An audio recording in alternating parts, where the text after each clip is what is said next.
Hi everyone, সকলোকে আৰু এটা SBI PO ৰিলেটেড ভিডিঅ'লৈ স্বাগতম জনালো অসমৰ একমাত্ৰ banking channel first of all কৈতন চেনেলটো একবাৰ সাবস্ক্ৰাইব কৰি দিয়া কাৰণ ইয়াত বেংকিং ৰিলেটেড প্ৰত্যেকটো ভিডিঅ' পাবা আজি আমি SBI PO স্পেশালি প্ৰিলিমছৰ কাৰণে 60 ডেজ কেনেকৈ আমি পঢ়িম এটা ৰুটিন লৈ আহিছো 2 মাহৰ ভিডিঅ'টো শেষলৈকে চাবা মেইনছৰ কাৰণে একেলগে কেনেকৈ পঢ়ি যাম কি ফ্ৰী ৰিসোৰ্স ফলো কৰিব পাৰো গোটেইখিনি কথা মই তোমালোকক এই ভিডিঅ'টোৰ জৰিয়তে জনাই যাম ঠিক আছে তো ফাৰ্স্ট অফ অল 60 ডেজ কম সময় নেকি কোনবা যদি বিগিনাৰ হয় yes obviously SBI PO দৰে এটা টান এক্সামৰ কাৰণে obviously কম সময় কিন্তু তোমালোকে এপিআৰ কৰা কোনোবা বেংকিং প্ৰিপাৰেচন যদি এতিয়াৰ পৰাও আৰম্ভ কৰিছা you should appear for SBI PO 2026 কিয় কাৰণ জবটো তুমি নাপাব পাৰা কিন্তু তুমি গম পাবা তুমি কোনটো লেভেলত আছা তোমাৰ প্ৰেক্টিস হ'ব গতিকে মই এটোই কম কোনবা যদি SBI PO কাৰণে বিগিনাৰ আছা তোমালোকে go for it এক্সামৰ কিবা এটা ফেজ যাব কিন্তু এক্সামটো দিয়া ঠিক আছে নাপালেও তোমাৰ প্ৰেক্টিস হ'ব এই 2 মাহ যেটো প্ৰিপাৰেচন ফেজ ইয়াত তোমালোকে বহুত কথা জানিবা এবাৰ যদি এক্সামটো নিদিয়া ভাবিছা অহা বছৰ দিম এবাৰটো প্ৰিপাৰেচন আৰম্ভ হোৱা নাই হয়তো ভুল নকৰিবা তেনেকুৱা হলে আমাৰ মাইন্ডসেটটো কেনেকুৱা হ'ব জানে আমাৰ ওচৰত 1 বছৰ সময় আছে আমি লাহে লাহে পঢ়ি থাকো অহা বছৰ একদম নোটিফিকেশন আহাৰ আগত পঢ়িম তেনেকুৱা নহয় এবাৰ এক্সামটো দিয়া এই 2 মাহ কষ্ট কৰা পুৰা সিৰিয়াসলি দিয়া ঠিক আছে পোৱা নোপোৱা পিছৰ কথা সিৰিয়াসলি দিয়া তেতিয়া সবা এই 2 মাহৰ পিছত তোমাৰ কিমান ইমপ্ৰুভ হৈ যাব তুমি এক্সামটো নিদিয়া হলে হয়তো 50% ইমপ্ৰুভ হল হয় এক্সামটো দিয়াৰ পিছত হয়তো তোমাৰ 90% ইমপ্ৰুভ হৈ যাব গতিকে এটো কথা ভালকে মনত ৰাখিবা তো আমি কেনেকৈ পঢ়িম চোৱা ফাৰ্স্ট 60 ডেজ তো আমি কেনেকৈ ভগাম আমি প্ৰথম ফেজ 1 হ'ব 20 দিন তাৰ পিছত 1 পৰা 20 দিন তাৰ পিছত ফেজ 2 হ'ব নেক্সট 20 দিন আৰু ফেজ 3 হ'ব ফাইনাল 20 দিন তো ফেজ 1 ত আমি কি কৰিম কনসেপ্ট বিল্ড কৰিম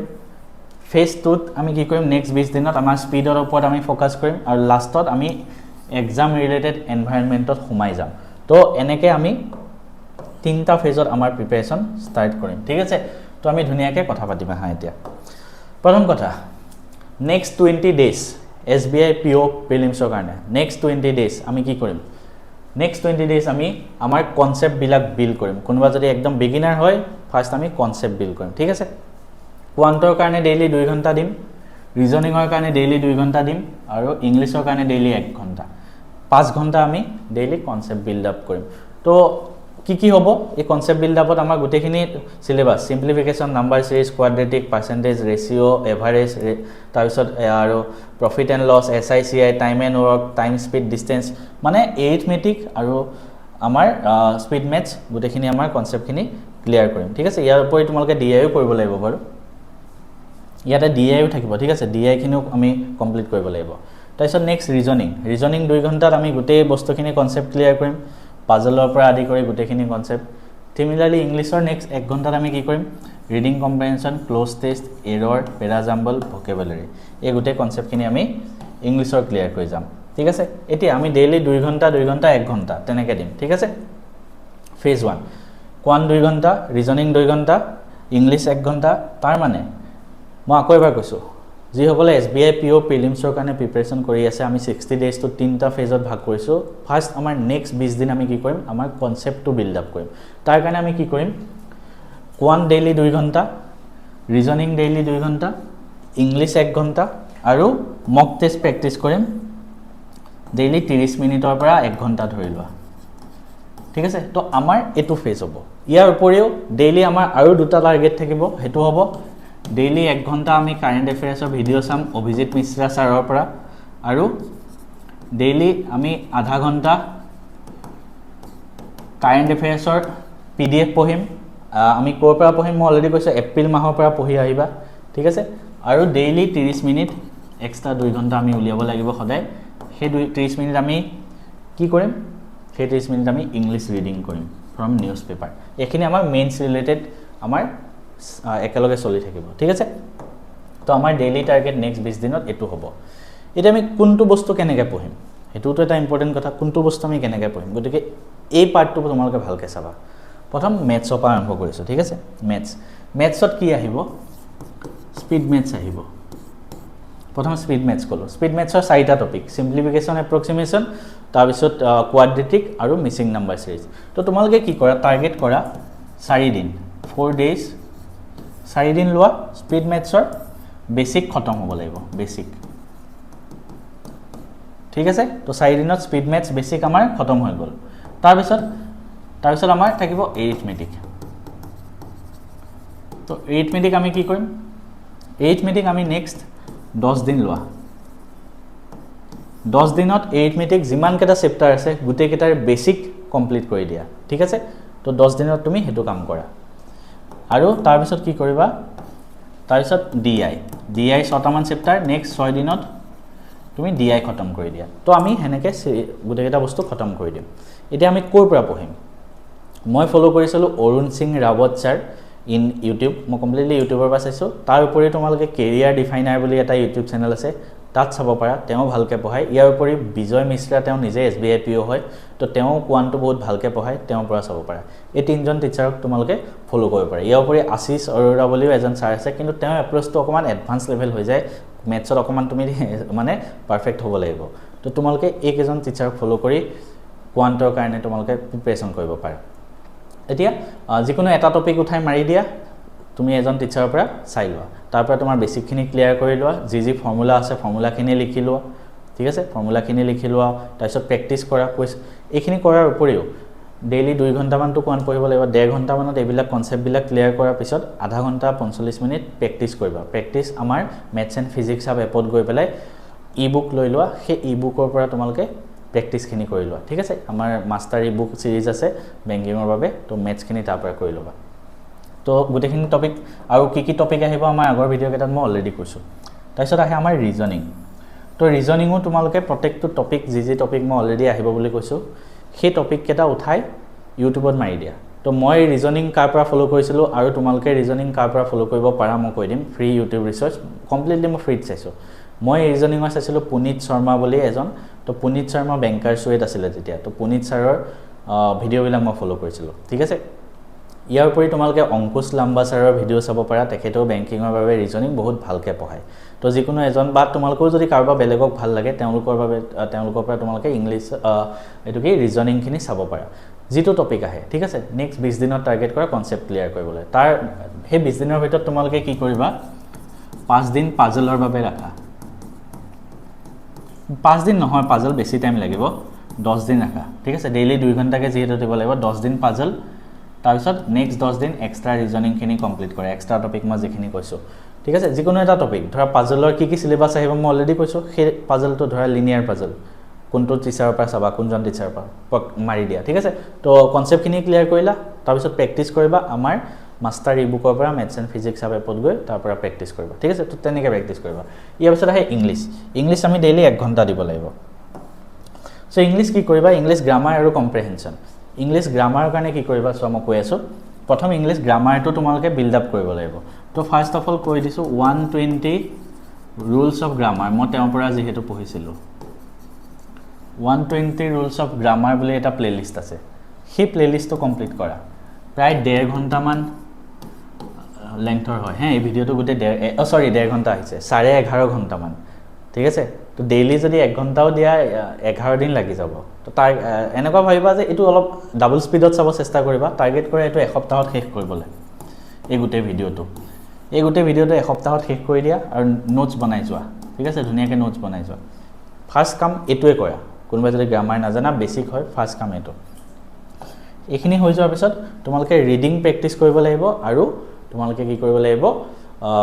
এই গ্ৰামাৰখিনি প্ৰেক্টিস কৰিব লাগিব তাৰ কাৰণে ফাৰ্স্ট অফ অল 7 দিনৰ এটো কাম হোৱাৰ পিছত নেক্সট 3 দিন just reading part reading question খিনি কেনেকুৱা যেনেকৈ আৰসি পেৰাজাম্বল ক্লোজ টেষ্ট এইবিলাক বস্তু কেনেকৈ কৰে ইউটিউবত কাৰোবাৰ পৰা চাই লোৱা ঠিক আছে তো 10 দিন তুমি কনসেপ্টখিনি বিল্ড আপ কৰিলা নেক্সট 10 দিন তুমি এই বেসিক বস্তুবিলাকৰ প্ৰেক্টিস কৰা তো হেবিলাক কোপৰা কৰিবা সেই বেসিক বস্তুবিলাক প্ৰেক্টিস কোপৰা কৰিবা আমাৰ ই-বুক আছে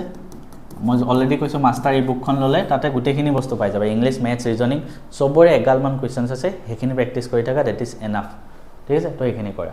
তো এইখিনি কৰাৰ উপৰিও ডেইলি 30 মিনিটকে তুমি এটা সাবজেক্টৰ মক টেষ্ট দিয়া প্ৰথম তোমালোকে ডাইৰেক্ট মক টেষ্টত নগলেও প্ৰথম কি কৰিবা জানানে ভিডিও মক টেষ্ট দিয়া মই ভিডিও মক টেষ্ট দিবলৈ কম যিসকল ফাউন্ডেশন যোনসকল মানে বেসিক যাৰ অলৰেডি বেসিক ষ্ট্ৰং নহয় তো তেওঁলোকে ফাৰ্স্ট অফ অল ভিডিও মক টেষ্টৰ পৰা আৰম্ভ কৰিবা মানে প্ৰত্যেক দিনে টাৰ্গেট কৰা নেক্সট প্ৰথম প্ৰিপাৰেচনৰ 20 দিন তোমালোকে ভিডিও মক টেষ্ট দিয়া অৰ্থাৎ যিকোনো এজন টিচাৰ ধৰ মেথছৰ কাৰণে অৰুণ ছাৰ বা অংকুশ অৰুণ ছাৰ বা আশিষ অৰোৰা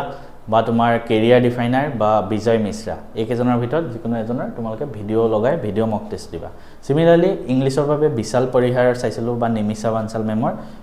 ফুল লেংথ ভিডিঅ' মক টেষ্ট 30 মিনিট মান দিবা ঠিক আছে তেওঁলোকক চাই থাকা প্ৰত্যেকখিনি কুৱেশ্যন কেনেকৈ কৰে গোটেই এখন পেপাৰ তেওঁলোকে কৰাই দিয়ে সিমিলাৰলি ৰিজনিঙৰ কাৰণে তোমালোকে দিবা তেনেকৈ অংকুশ লাম্বা বা পুনিত ছাৰৰ পৰা তোমালোকে দিব পাৰা তো তেনেকৈ তোমালোকে এইটো তোমালোকৰ টাৰ্গেট হ'ব ঠিক আছে তাৰপিছত নেক্সট ফেজ 2 তাৰপিছত আমি কি কৰিম আমি বেসিকখিনি অলৰেডি ক্লিয়াৰ কৰিলোঁ তো ফেজ 2ত তোমালোকে বেছিকে টাইম কিহত দিব লাগিব এবাৰ আমি অকমান এডভান্স লেভেলত যাম মানে মেইনছ লেভেলৰ কুৱেশ্যনবিলাক বেছিকে প্ৰেক্টিছ কৰিম ফেজ 2ত কাৰণ আমি প্ৰিলিমছ আৰু মেইনছ দুইটাৰ কাৰণে পঢ়িব লাগিব তো ইয়াতে তোমালোকে বেছিকে ডিআই আৰু এৰিথমেটিক ফেজ 2ত ডেইলি 2 ঘণ্টাকে দিবা নেক্সট 20 দিনত ঠিক আছে ডিআই এৰিথমেটিক ডেইলি 2 ঘণ্টাকে ঠিক আছে 20 দিন তাৰপিছত ৰিজনিঙত বেছিকে পাজল আৰু সিটিং এৰেঞ্জমেন্টত 2 ঘণ্টাকে দিবা প্ৰিলিমছ আৰু মেইনছ দুইটাৰ কাৰণে এই যে 2 ঘণ্টা দিবা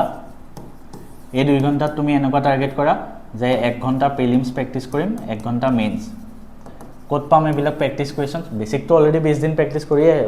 তো এইবাৰ নেক্সট প্ৰেক্টিছৰ কাৰণে আমাৰ ইবুকৰ পৰা কৰি ল'বা সিমিলাৰলি ৰিজনিং ইংলিছৰ কাৰণে এবাৰ ৰিডিঙত বেছি ফ'কাছ কৰিবা 1 ঘণ্টা ডেইলি আৰসি সলভ কৰিবা আমাৰ ইবুকৰ পৰা গৈ ঠিক আছে ইয়াৰ উপৰি নেক্সট 20 দিন আমাৰ টাৰ্গেট হ'ব আমি মক টেষ্টত সমাম ঠিক আছে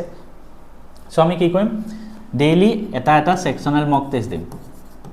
সেকশনাল মক অৰ্থাৎ কি কৰিম আমি এটা সেকশনাল মক মানে কি জানানে প্ৰিলিমছত 20 মিনিট 20 মিনিট 20 মিনিট 60 মিনিটৰ প্ৰশ্ন আহে তো আজি তুমি কি কৰিবা ধৰা মই বস্তুটো বুজাই দিওঁ যদি ধৰা আজি তুমি 20 মিনিট ম্যাথছ কৰিলা এটো 20 দিন পিছত নেক্সট 20 দিনৰ ফেজ হা তো ম্যাথছৰ এটা মক টেষ্ট কৰিলা হল তো সেই মক টেষ্টটো খতম হোৱাৰ পিছত হেটো এনালাইসিস কৰা মানে তাত কোড ভুল হল আমাৰ কোড ভুল হল ঠিক আছে তো কোড ভুল হল তুমি গম পাবা তো সেই টপিকটো তুমি আকৌ এবাৰ পঢ়া কাৰণ তোমাৰ বেসিকটো সাগে ষ্ট্ৰং নাছিলে আৰু কিছুমান কুৱেশ্যন হয়তো ইয়াতে এৰি আহিব লাগিব কাৰণ সব কুৱেশ্যন এনেও কৰিব পৰা নোৱাৰা তো যিখিনি এৰি আহিলা সেইখিনিও প্ৰেক্টিছ কৰিছোৱা সোৱা যে তুমি পাৰিলা হনে নাই যদি নোৱাৰা সেই টপিকটো আকৌ এবাৰ ৰিভাইজ কৰি লোৱা তো তেনেকৈ মক টেষ্ট আজি ম্যাথছৰ দিলা তাৰপিছত এনালাইসিস কৰিলা 40 মিনিটস 2 ঠিক আছে 20 মিনিট মক টেষ্ট 40 মিনিট এনালাইসিস কাইলে ৰিজনিং পৰহি ইংলিছ তো তেনেকৈ 20 দিন কৰিবা ঠিক আছে তাৰপিছত নেক্সট 20 দিনটো আমি এক্সামৰ আগত কথা পাতিম ঠিক আছে মই ওপৰ কৈ থওঁ নেক্সট 20 দিন আমি ফুল লেংথ মক টেষ্ট দিব লাগিব তো হেতু আমি এক্সামত আগত কথা পাতিম তো আজি ভিডিওটো ইমানেই আছিল নেক্সট আৰু এটা ভিডিওত সকলোকে লগ পাই আছো যিকোনো সৰকাৰি চাকৰিৰ বাবে প্ৰস্তুতি চলাই আছে তেওঁলোকৰ বাবে আমাৰ ফালৰ পৰা এটা ভাল খবৰ আমি বহুত কষ্ট কৰি দুটা সেট বনাইছো এটা হল যিকোনো সৰকাৰি চাকৰিৰ বাবে হেয়া এডিআৰই হক এপিএসসি বা এপিএসসি প্ৰিলিমছ বা Assam police SI SSC state মানে সেন্ট্ৰেল লেভেলৰ এসএসসি সিলেবাছৰ ওপৰত বনোৱা হৈছে সেইখিনি সিলেবাছৰ গুটেখিনিত কভাৰ আপ হৈ যায় এসএসসি তাৰ পিছত আপোনাৰ ৰেলৱে এনটিপিসি এই গুটেবিলাকৰ কাৰণে আমাৰ এটা সেট বনোৱা হৈছে মাষ্টাৰ বুকস যত আমাৰ কোৱান্ট ৰিজনিং থাকিব ইংলিছ জিকে কম্পিউটাৰ সায়েন্স এই গুটেখিনিৰে এটা সেট বনোৱা হৈছে ঠিক আছে এই সেটটো আপোনালোকে ল'ব পাৰিব এই সেটটো মই আপোনালোকক দেখাই দিওঁ মাষ্টাৰ সিৰিজ প্ৰথম মাষ্টাৰ সিৰিজৰ আমাৰ ষ্টেট গভৰ্নমেন্ট এক্সাম আৰু এসএসসিৰ বাবে দেখাইছো যত কোৱান্ট আৰু এসএসসি ইংলিছ ৰিজনিং আৰু জেনাৰেল এৱাৰনেছ এই গুটে 4খন কিতাপ পাব 4খন ই-বুক এটা ই-বুকত আপোনাৰ প্ৰত্যেকটো চেপ্টাৰ ঠিক আছে যেনেকে জেনাৰেল এৱাৰনেছৰ হিষ্ট্ৰী জিওগ্ৰাফি পলিটিৰ প্ৰত্যেকটো চেপ্টাৰ পাব গুটেখিনি মানে প্ৰায় 1000 মান বুক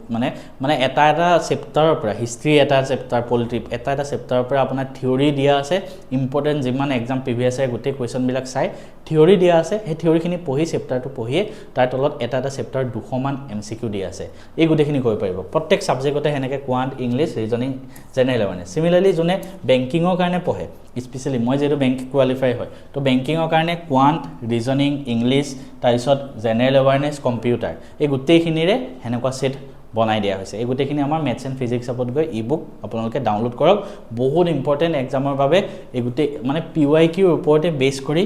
বনোৱা হৈছে ইয়াতো প্ৰত্যেক চেপ্টাৰৰ পৰা আপুনি 200 মান এমসিকিউ পাব এটা সাবজেক্টৰ ঠিক আছে ইংলিছৰ যেনেকৈ আৰসি পাই যাব 1000 মান পাজল পাই যাব 1000 মান সব বস্তু পাই যাব ঠিক আছে তো এইখিনি আপোনালোকে লৈ লওক সিমিলাৰলি আৰু দুটামান আমাৰ কোৰ্স আছে আৰু দুটামান আমাৰ গভৰ্নমেন্ট এক্সামৰ কাৰণে কোৰ্স আছে প্ৰথম মক টেষ্ট সিৰিজ যিকোনো গভৰ্নমেন্ট এক্সাম দিয়াৰ আগতে আমি মক টেষ্ট দিব লাগে ঠিক আছে কাৰণ আমি তেতিয়াহে গম পাম আমাৰ এই আগৰ কেখন আপোনাৰ ই-বুক হয় কিন্তু আমি পৰীক্ষা দিয়া নিচিনাকৈ মক টেষ্ট দিব লাগিব তো তাৰ বাবে আমাৰ এটা মক টেষ্ট সিৰিজ জিএছৰ বাবে আছে প্ৰায় 5000 মান এমসিকিউ ঠিক আছে এই মক টেষ্ট সিৰিজটো আপোনালোকে ল'ব পাৰিব যিকোনো চৰকাৰী চাকৰিৰ বাবে ঠিক আছে বেংকিংক বাদ দি কাৰণ বেংকিংত এবিলা বস্তু নাহে জিকে তো জিএস পাৰ্টৰ পৰা হিষ্ট্ৰী জিওগ্ৰাফি পলিটি ইকনমিক্স আৰু আসাম জিকেও ইনক্লুডেড আছে ঠিক আছে ষ্টেটিক জিকে প্ৰত্যেকখিনিৰ পৰা 5000 এমসিকিউ বনাই দিছো এটা এটা চেপ্টাৰৰ পৰা মানে 100 এনেকুৱা এমসিকিউ বনাই দিয়া হৈছে এটো আপোনালোকে নিজে পৰীক্ষা দিয়া নিচিনাকৈ এটেম্প কৰিব পাৰিব আৰু পিডিএফও পাব তো গুটেখিনি এটো জিএছৰ মক টেষ্টটো ল'ব পাৰিব আৰু তাৰপিছতে আমাৰ আৰু কি আছে এই গুটেখিনি বস্তু আপোনালোকে ল'ব পাৰিব ইয়াৰ উপৰি আপোনালোকৰ আমাৰ আৰু কিছুমান কোৰ্স আছে যেনেকে আমাৰ মেথছ এণ্ড ৰিজনিং যিকোনো চৰকাৰী চাকৰিৰ বাবে আছে এই গুটেখিনি বস্তু আপোনালোকে মেথছ এণ্ড ফিজিক্স সাব এপটো ডাউনলোড কৰক গুগল প্লে ষ্টৰত গৈ এই এপটো ডাউনলোড কৰক যোনটো 10k প্লাস ডাউনলোড আছে 4.4 ষ্টাৰ ৰেটিং আৰু তাত গৈ আপোনালোকৰ যোনটো কোৰ্স লাগে এটা আছে বেংকিং এসএসসি তো তাত এবাৰ ক্লিক কৰি চাওক এটা আছে আসাম জবস দুটা মেনু আছে